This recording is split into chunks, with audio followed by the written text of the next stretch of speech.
Stop. Listen. Do you hear that? That is the sound of your world ending. Right now, you are surrounded by a noise you don't even notice. The hum of the refrigerator, the buzz of the streetlights, the distant roar of traffic on the interstate. That noise is the heartbeat of civilization. It is the sound of pumps moving water. It is the sound of servers processing money. It is the sound of trucks moving food.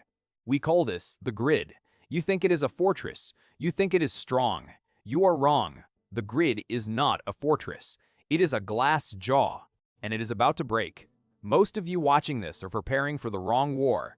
You have a bug-out bag in the closet. You have a few cans of beans. You have a plan to head to the hills and fight off zombies with a crossbow. That is a fantasy. That is a movie. Here's the reality. If the grid goes down, truly down, you won't be fighting zombies. You won't be fighting the Chinese army. You won't be fighting a nuclear winter. You will be fighting the clock. The government knows this. They have run the simulations. They have crunched the numbers. They called it Project Black Sky. It is a simulation of a catastrophic power grid failure across North America. The results were not public. They were classified. Why? Because the math showed that 90% of the population dies, not in a year, not in a month. The chaos begins in 72 hours. I am going to walk you through the timeline of the end. I'm going to show you exactly what happens, hour by hour, when the machine stops. I'm going to show you the algorithm of collapse. If you understand the timeline, you can stay ahead of it. If you don't, you are just a statistic waiting to happen. Let's begin. Day 0. 7 p.m. It starts on a Tuesday. It always starts on a Tuesday. The lights flicker. Then, they go out. You don't panic. You sigh. You think a tree fell on a power line. You think a transformer blew up down the street. You grab your phone. You check Twitter.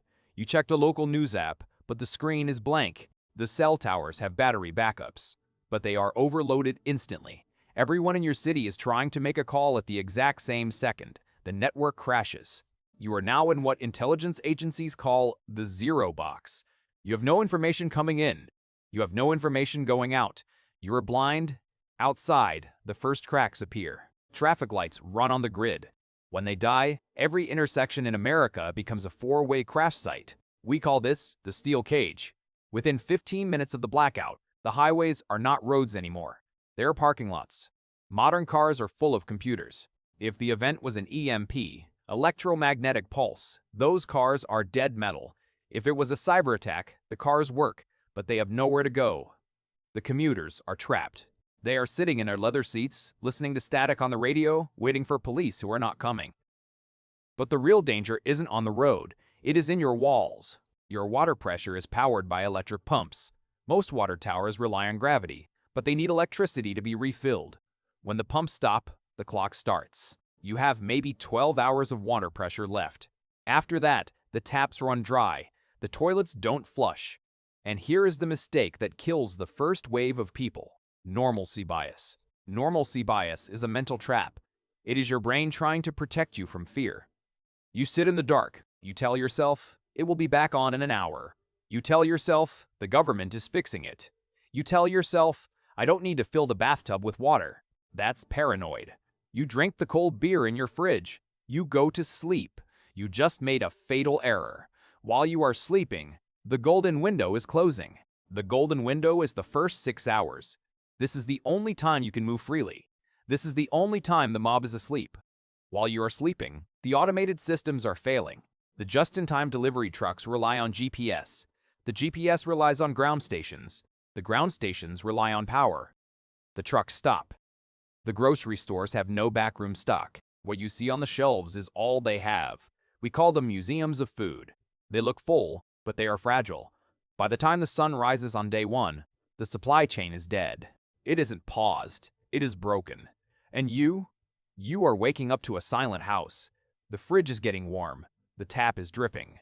And you realize nobody is coming to fix it. Day 1, 8 a.m. The sun comes up. This is when the fear sets in. You try the phone again. Dead. You try the TV. Dead. You try the radio. Static. You walk outside. Your neighbors are on their lawns. They are asking the same questions. Do you have service? Is your power out too? This is the moment the tribe begins to form, or the mob. By noon, the humans start to act like animals. The first rush is for fuel. Gas stations run on electric pumps. No electricity means the gas is trapped underground. It is right there, thousands of gallons of it, but you can't get it, unless you have a siphon, unless you have a generator. The people who didn't prepare the grasshoppers start to panic. They crowd the stations. They bang on the glass. They fight over the last bag of ice. The second rush is for medicine. If you are diabetic, if you have a heart condition, you are on a different countdown. You know that without your pills, you are dead in a week. The pharmacies close their steel shutters. They can't process insurance. They can't take credit cards. Cash is king again. But soon, even cash will be trash. This is the digital cliff. Your money is just numbers on a server. When the server dies, your wealth vanishes. You might have $1 million in the bank. It doesn't matter. You are poor. The only currency that matters now is calories. Back at your house, you do the math. You open your pantry. You count the cans. You have a wife. You have 2 kids. You have 6 cans of soup, a box of pasta, a jar of peanut butter. That is maybe 10,000 calories. A human needs 2,000 calories a day to function. Your family needs 8,000 calories a day just to survive. You have food for 24 hours, maybe 36 if you ration. And then you look out the window. You see your neighbor. He has 3 kids. He has a big dog. He never buys groceries until Friday. Today is Wednesday. He is looking at your house. He isn't your neighbor anymore. He is a competitor. This is the end of Phase 2. The community is fracturing. The veneer of civilization is very thin. We think we are moral. We think we are good people. But morality is a luxury of abundance. When the food runs out, morality is the first thing to starve. You are about to enter the desperation zone. The sun is going down on day 1. The city is dark. But tonight, it won't be silent. Tonight, you will hear the sound of glass breaking. Day 2, 6 a.m.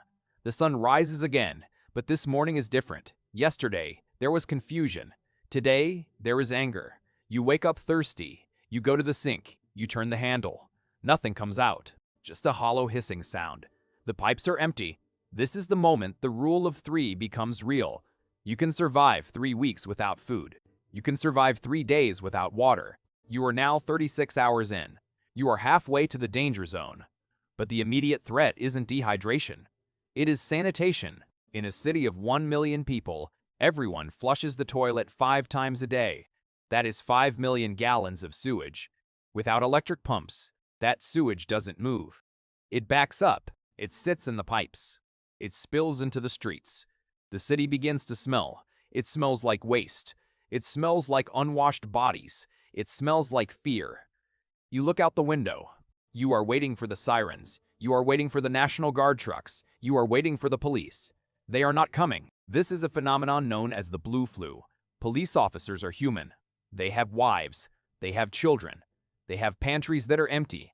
When the grid goes down, a cop has a choice. Do I go to work and protect a stranger's store, or do I stay home and protect my daughter?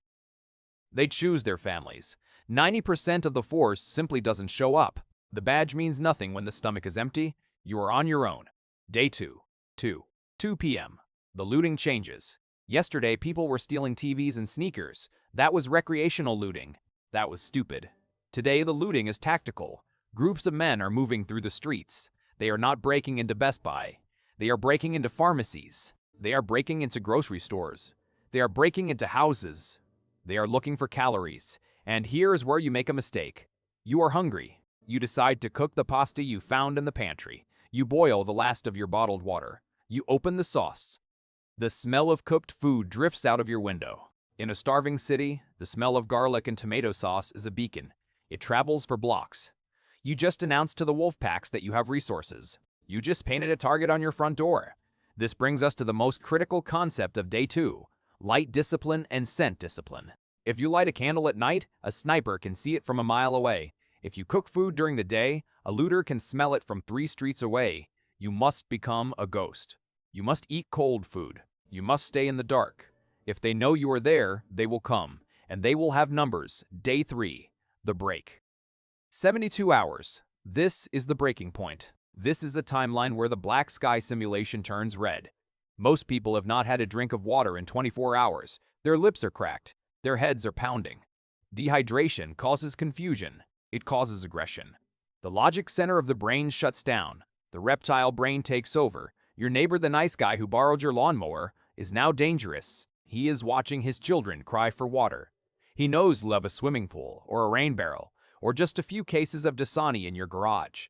He isn't thinking about the law. He is thinking about survival. He will kill you to get that water. This is the purge phase. Fires start burning in the city center. The fire trucks don't come. The fires spread. Smoke fills the sky, blocking out the sun. It literally becomes a black sky. The hospitals are war zones. The backup generators have run out of diesel. The ventilators stop. The lights in the operating rooms go out. The staff flees. If you are still in the city on day 3, you are statistically dead. The exits are blocked. The gangs control the intersections. The disease is spreading in the water supply. This is the end of the timeline. This is where the simulation ends, because there is nothing left to simulate. But you don't have to be in the simulation. You can be the outlier. The solution isn't to be stronger. The solution isn't to have more guns. The solution is to be faster. Remember the golden window I told you about? The first 6 hours? That was your only chance. While everyone else was checking Twitter, you should have been executing Protocol 66. What is Protocol 66? It is the shift from consumer to asset. A consumer waits to be saved. An asset saves themselves. Here is the protocol. Step 1. The signal. You need a way to know the grid is down before the lights go out. You can't rely on the news. You need an AM/FM emergency radio with a solar crank. But more importantly, you need to watch the canary. The canary is the internet traffic. If Google Maps goes red instantly at 2 p.m. on a Tuesday, but there is no construction, that is a signal.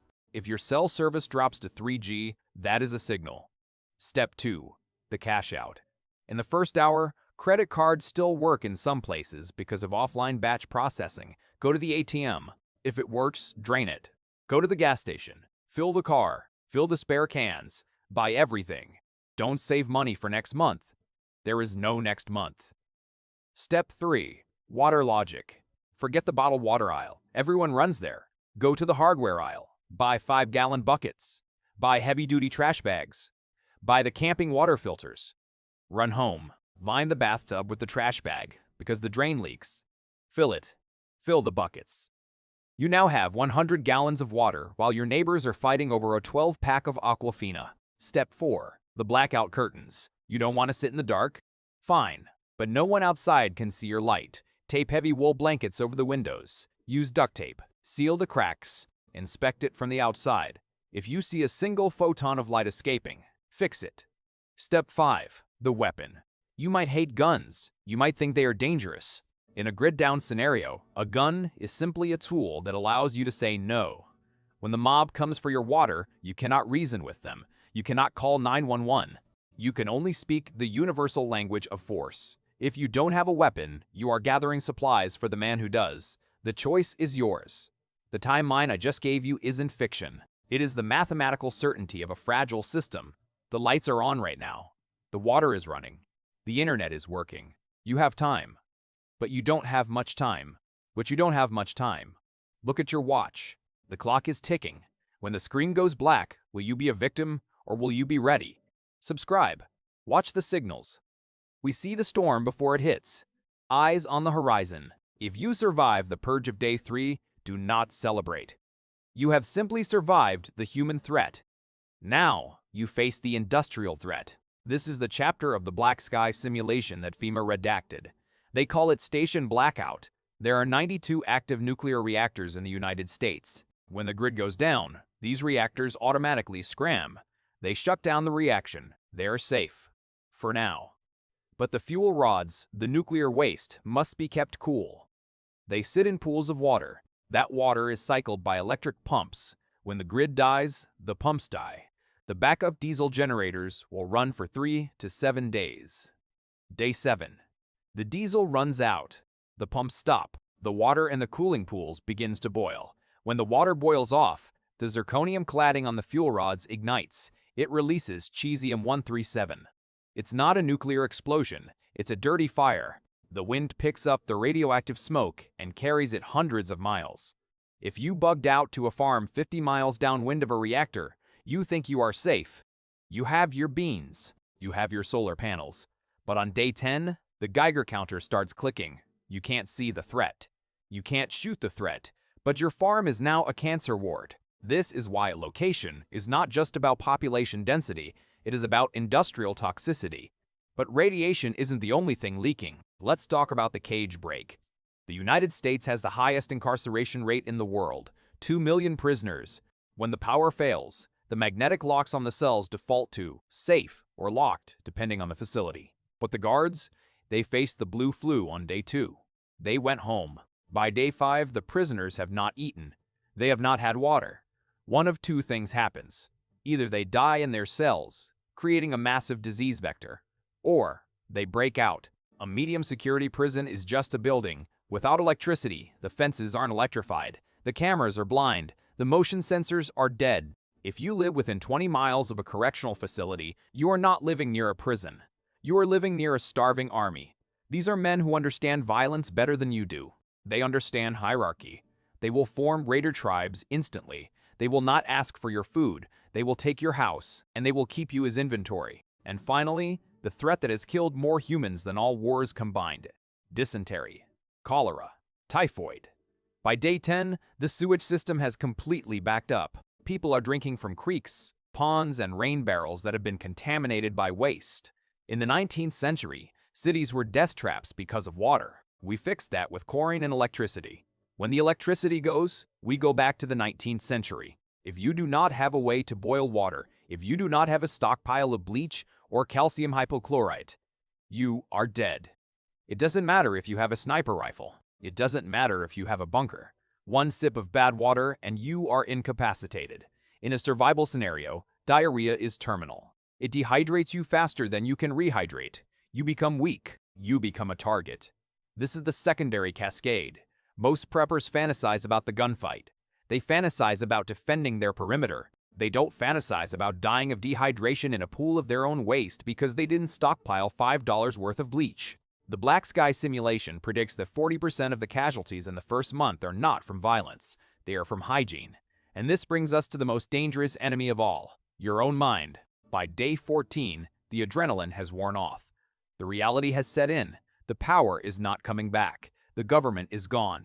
The world you knew, Starbucks, Netflix, air conditioning, is a memory. This is the great filter. Modern humans are soft. We are used to dopamine hits. We are used to comfort. When that is stripped away, the mind breaks. Suicide rates skyrocket. People simply give up. They stop eating. They stop filtering their water. They stop keeping watch. They enter a state of learned helplessness. They wait to die.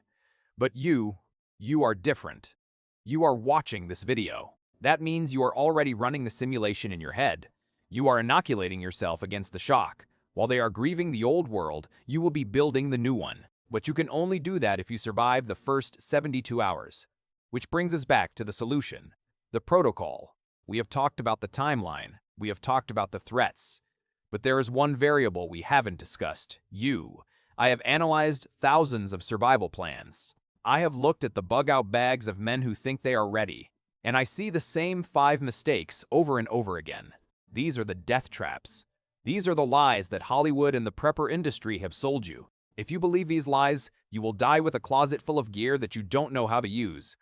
Death trap number 1, the lone wolf myth.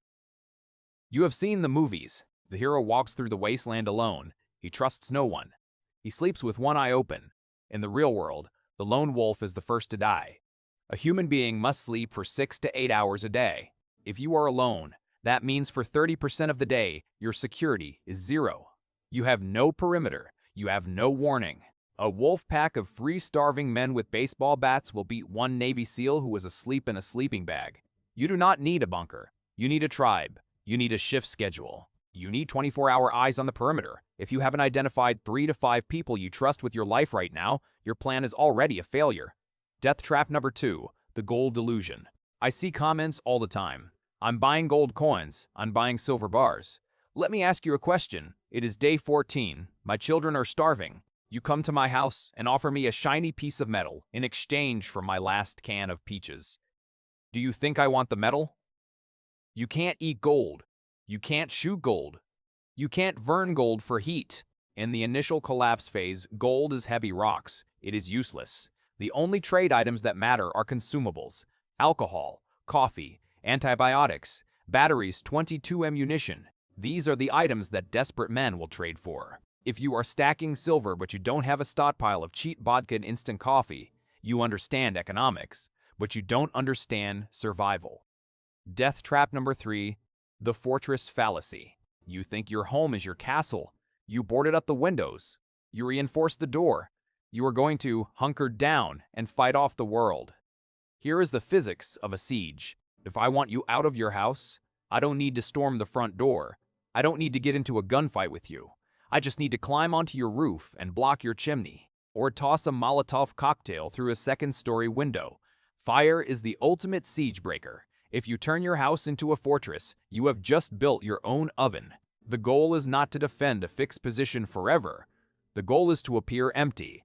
If your house looks secure, it looks like it has something worth protecting. If your house looks looted, burned out, and empty, the mob walks past it.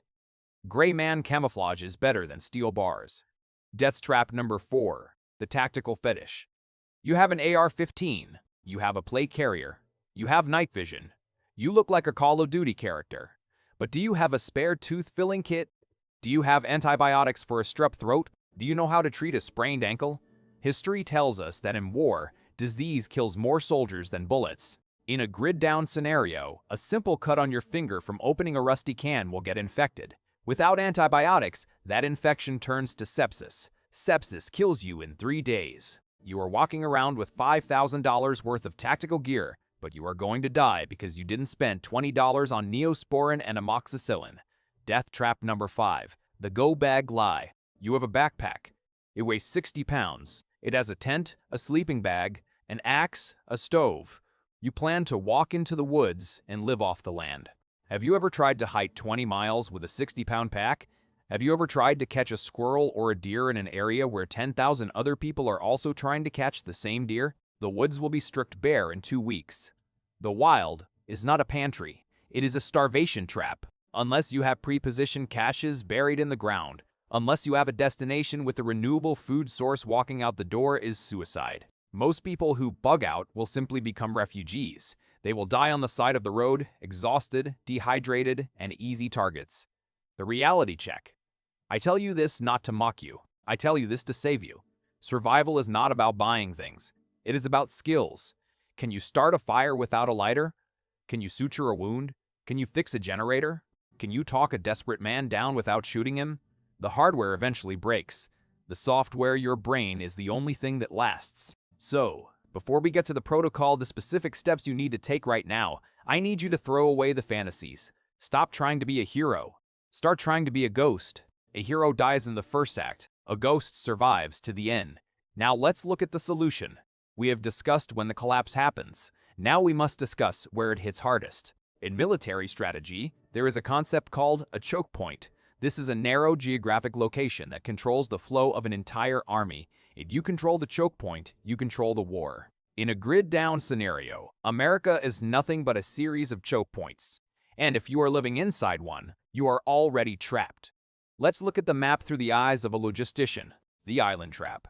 If you live on Long Island, Manhattan, or in parts of San Francisco, look at the bridges, look at the tunnels. In New York City, there are 8 million people. There are only 21 bridges and tunnels connecting Manhattan to the rest of the world. Do the math.